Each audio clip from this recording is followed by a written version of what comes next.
Looking back at the past shit. Anyway, let's speak on a certain Canadian driver who's he likes to crash on the street circuits and whatnot, doesn't he? Or certain, under the lights. That's it. That's the crash under the lights, and that is Nutella man, Nicholas Latifi. He's done it in Abu Dhabi. He cost Lewis the championship, and he's done it again today. Cost Checo a win. Mahad. I'm gonna come to you. Actually, no, I'll come to you, Aldas, because I know you're starved to talk on the street. He sent a tweet saying we need to have a conversation. The conversation's here, Aldas. Let's have it. Latifi. What talks to me? Anything you want to say in Latifi? The floor's yours, Aldas. This guy needs to go. This guy needs to go. It's been enough. Do you know what I mean? Like, listen. If Williams want to go anywhere, like Albon's literally just jumped into that car after being allegedly washed by Verstappen. Albon's career is gone. What is he doing at Williams? He's washing Latifi right now. Like, he's actually making that Williams look not half decent, but you can see Albon's trying something. Like, he's maybe getting into Q2. He's fighting with the guys that, are trying to fight for the points. Latifi's out here overdriving in 20th place, right at the back. Like, even behind Nico Hülkenberg, who's literally just jumped in about 14 days ago. So it's just, this guy has to go. I mean, I'm going to give him a few more races, but this is 2 races in and he's straight away, he's behind Albon, and that's not a good start. Like, Alex is only going to get better as the car gets better as well. And I mean, but 2 mistakes, over driving both times, especially like the one in the race. I mean, again, the guy's at the back and he's literally he's pinned the throttle a bit too early, into the barrier, and then he goes on the radio like, I don't know what just happened. Like, exactly what just happened. Like, you just spun it out. Like, there's no actual, there's nothing that happened, mate. But he knows. He knows. I don't and he's know in denial happened. as well. And you know what the worst bit is? Like, he's a nice guy. Do you know what I mean? He's actually a decent guy. Like, when you listen to him in interviews, he's buzzing, all that. But yeah, I mean, it's just, if that team wants to go anywhere, like, his money can only get you like so far. They need a better driver in there. They need someone pushing Albon, someone equally as good. And I mean, I could name 3 or 4 drivers in Formula 2 that could do a better job than Nicholas Latifi. But ultimately, how much is that, Latifi money going to influence their decision? I think they've got to make the decision. If they do want to go up the grid, they need a better driver who's going to get more out of that car. And this is just, it's not just the crash. It's just the pace in qualifying, the consistency. Even last year, he had like some good races. I remember Monza was a really good race for him, but there's just that lack of consistency that he doesn't have. So yeah, the conversation is that I think I'm trying to give this guy like one more chance, out-qualify Albon and just finish even a second in front of him in the next race. And, I'll show up for one race and you have to prove it again. But bro, how many lives does this guy have? Like, that he's running out. That's it. He's got to go. Yeah, he's doing the madness for all the wrong reasons. Like, fam. Mahad, just cook him. I'm running out of words to describe him, honestly. Mr. Nicholas Latifi. Mr. Nicky Latifi. We're going to call him Nicky Latifi today. Binned it in practice. Then he was like, oh my God. He was like the Pikachu meme, when he's surprised. He was like, what? I just lost the rear, guys. What do you mean? You know what happened. Then we get to qualify. Nicky Latifi, we get to qualify. Yeah. And Aldas, you just mentioned this. He can't out-qualify Albon. He was 1.3 seconds behind him in Q3, in his Q3 lap, in the same car. He was 1.5 seconds off Nico Hülkenberg, the guy that's just come off the street. And you've been in F1 for 3 years. Are you taking the piss? What's going on here? Then we get to the race. Okay, time to redeem yourself. I know you're starting from the back of the grid or whatever. It can only be up from here. You can't listen. You're at the bottom. So all you can go is upwards, right? Again. Oh my God. Guys, I don't know what happened here, man. Like, they widened the corner because Verstappen binned it. And you still binned it on the same corner. Are you taking the piss? How wide did they have to make it? Do they have to get Moses? Like, he separated the Nile. The Red Sea. He separated the Red Sea. We're on the Jeddah's on the Red Sea. So he separated it for you. And you're still binning it. I've had enough, Nicky Latifi. I've had enough. Do you know what Nicky Latifi's like? Yeah. And I was thinking this during the race because I saw the race slipping through Checo's hands. And my heart was breaking. And I was like, I can't believe this is happening. Because he'd just been done by Ferrari with this fake pit. And Red Bull fell for it. And then I was thinking, okay, maybe he can make it out before Leclerc pits. And Latifi bins it, and I'm thinking, okay, so how did Latifi get here? Latifi reminds me of, you know, them Make-A-Wish kids. You know, when they're like, okay, oh, I want to meet this celebrity because I'm ill or whatever. He said, Dad, I want to be a Formula One driver. And they let him drive a Formula One car. And then he recovered from his sickness. And then Williams is like, fuck, we've signed this guy already, man. We thought he was gonna die from this illness, man. He's a Make-A-Wish kid, and now we got him driving a car. Fuck's sake. That's what's happening with Latifi. That's what's happening. Josh Capito's gonna have an aneurysm because of this guy. You've been the car twice in one weekend. How much money is he costing Williams? Was it the Derillion Group, whatever it is, the consortium, whatever? They're thinking we can't finance this. Yeah. We can't finance this. We can't finance it. We can't finance it. Every time they have to ring Safina Food and be like, direct debit, please. Your son crashed again. Sort it out. Why are we still in a situation where we've got paid drivers? And please give us paid drivers that are good. At least Stroll's semi-decent. If we look at the levels between Stroll and Latifi, it's like a chasm of levels. Bro. Latifi is, if we're looking at the scale of paid drivers, Latifi is more towards the Mazepin end. Mm-hmm. Later end. He's fucking up drivers' races, man. I've had enough. Leave the sport. Listen. This is one of those like hold him back, bro. Just hold Mahad back. Like he's going too far now. This is brilliant. I've gone too far. I'm sorry for no. Fuck that use anyways. You done what you needed to do, innit? Yeah. It needed to be said. Let's be honest. It needed to be said. Conversations need to be had. These are the conversations. We're having paid drivers who are fucking shit in their sport, winning races. It's not good enough. This is the pinnacle of F1, and we've got drivers like Latifi, but I'm like they pack, causing wait. What the fuck is this?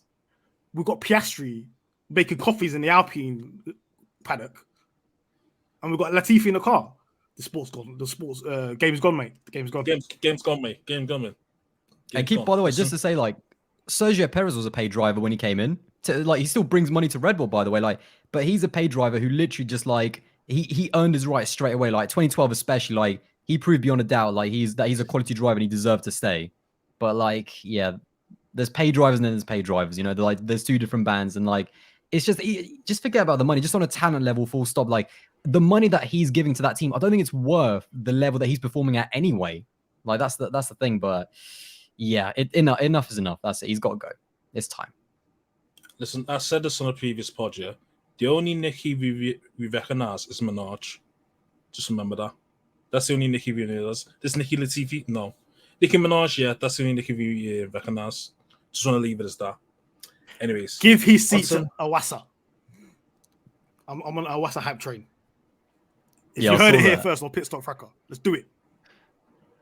That's fun, though. Let's go. Give Awasa the season, mate. Till the end of the season, give it to Awasa. Give it to Awasa. Anyways, let's move on to more exciting matters.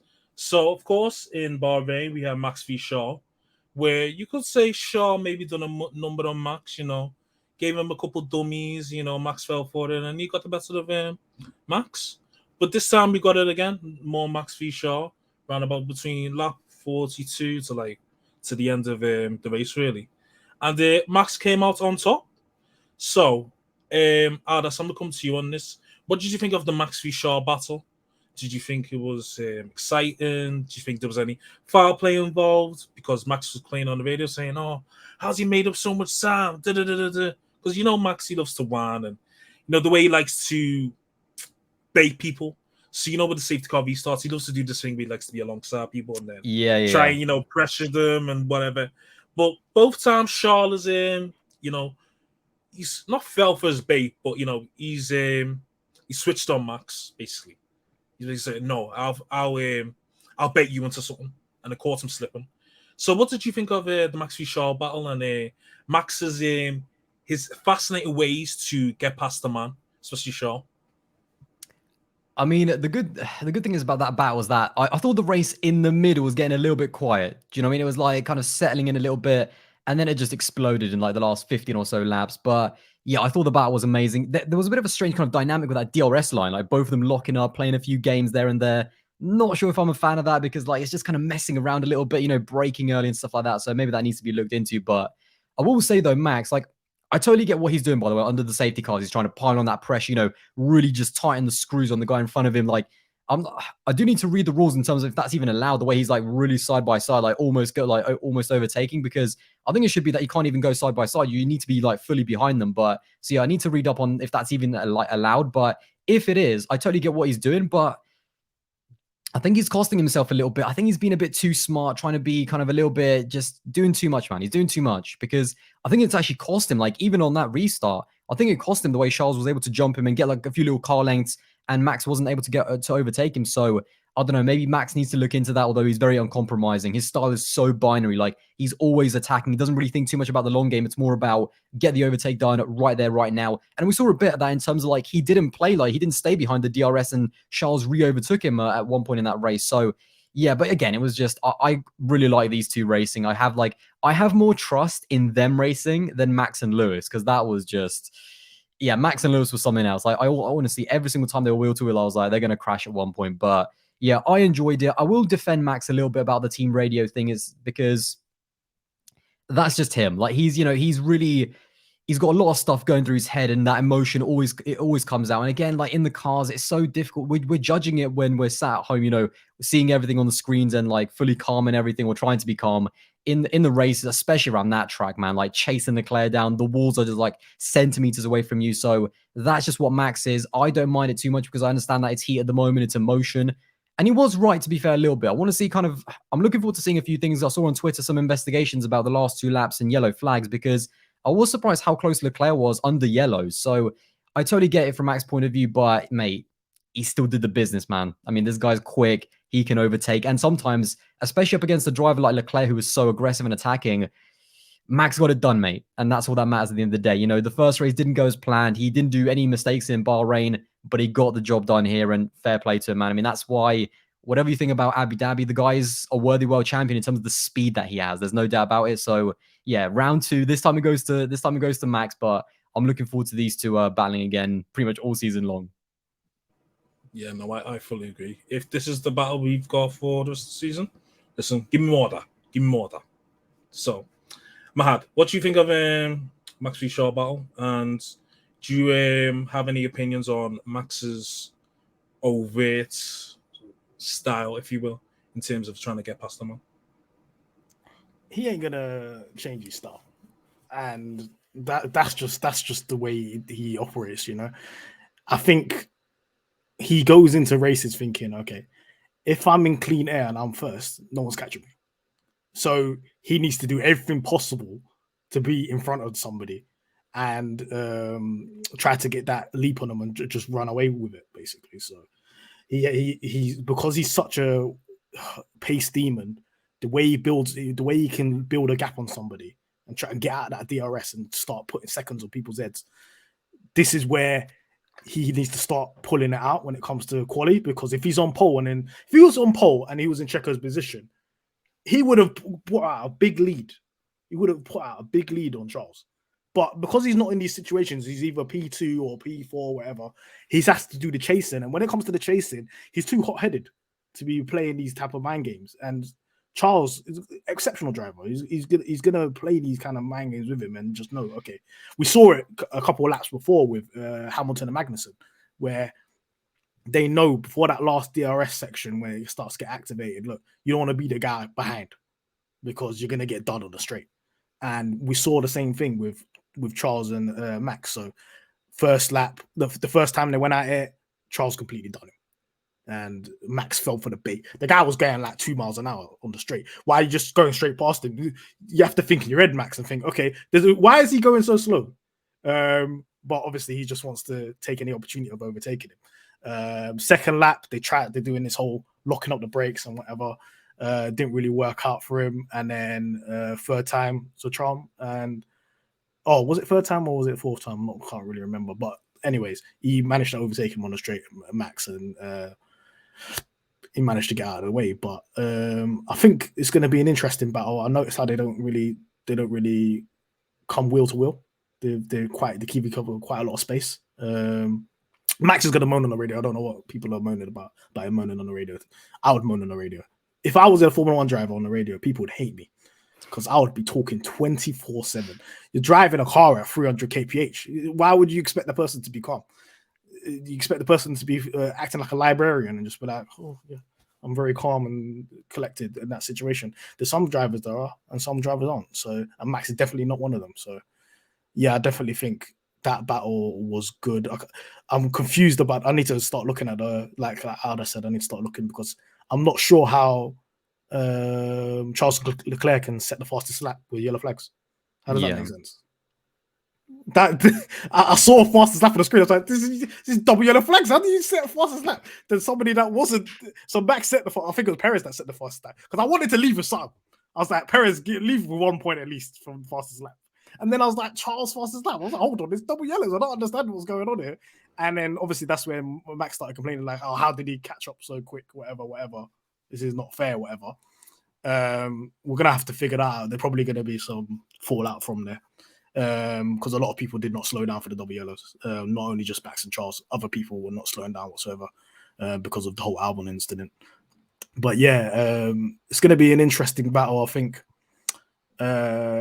In the future, it's really going to be dependent on the quali position because if it continues to be Red Bull have an advantage on front line straight line speed, if Verstappen starts getting poles, it's going to be a problem with Leclerc and everybody keeping up with him because he's just going to just go full send in the first couple of laps and try to build a big gap. And I don't think the Ferrari is capable of doing that, of building those gaps. So we saw throughout the race, even after the whole the Latifi debacle, Charles Leclerc couldn't really get away. It was always like 1.5, 1.6. He couldn't really get out of that range where he could leave Max for dead. And I just think maybe it was the setup or what. But I don't think maybe the Ferrari's as powerful as an engine as the Red Bull powertrains. But we'll see how it plays out later on down the line. Yeah, we'll definitely have to see how it plays out for the rest of the season. Anyways,